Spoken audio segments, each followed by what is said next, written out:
Hello friends. आज मैं बनाने जा रही हूँ मैदा और चावल के क्रिस्पी बॉल्स। तो यहाँ देखेंगे आप ये सारी सामग्री जो इसमें डलती है वो मैंने रखी हुई है। ये मैदा मैदा लेंगे हम इसमें, और चावल का आटा। चाहे तो आप चावल को ग्राइंड भी कर सकते हैं। ये बेकिंग सोडा, दही 1 कटोरी,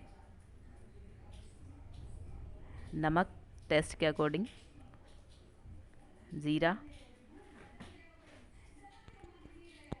अदरक पिसा हुआ, लाल मिर्च। चाहे तो आप हरी मिर्च भी डाल सकते हैं, अगर आप तीखा खाते हैं तो लाल मिर्च भी ऐड कर सकते हैं। हरा धनिया। तो ये देखिए, बस इसमें यही सामग्री डलती है और बहुत जल्दी हमारे क्रिस्पी बॉल्स बनकर तैयार हो जाते हैं। आइए शुरू करते हैं।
like, share and subscribe.